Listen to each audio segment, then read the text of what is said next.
Taip pat gavom labai daug Strom ratų, su kuriais dalyvausim Baltijos čempionate, nes jie yra biški siauresni, nes padanga siauresnė. Pagrindė DS15 tokius pat kaip naudojau Omane.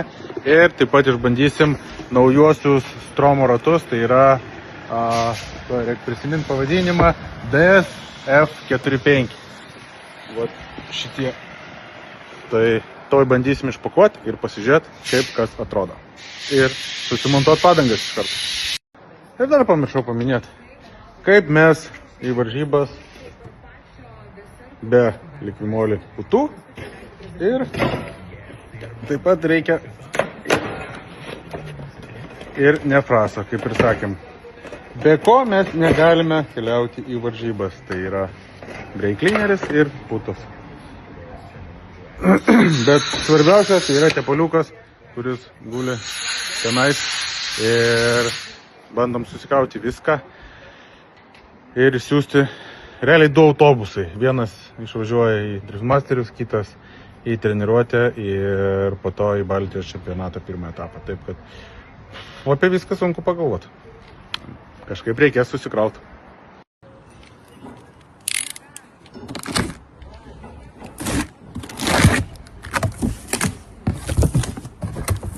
Pasižiūrim, ką čia turim.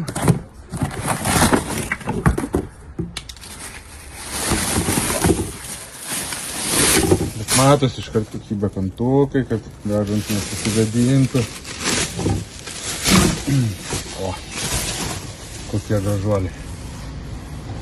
Ir dar kas čia yra. Gerai. Mūsų sporte. Tai turim tokį kantuką, kad galima būtų važiuoti ant mažojo slėgio. Tai išbandysim, ant kiek slėgio galima lėkti, nes su DS15 išbandėm 0,4 baro. Tai manau, su šitais galima ir mažiau. Ir drąsiau. Treniruotėm pasirašta. Vienas autobusas dan. Mantas laukia. Krūva padangų.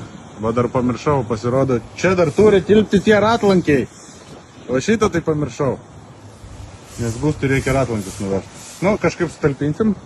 O tas padangas atsivarom kitą autobusą, kraunam padangas, kraunam naujas likvimolį bačkutes. Tik šį kartą pilnas. Ir ten dar daiktų sukrauta. Tai va, bandom krautis. Nu va, kažkaip tilpam, dar 2 paspirtukai. Ir daiktai vienai nakčiai.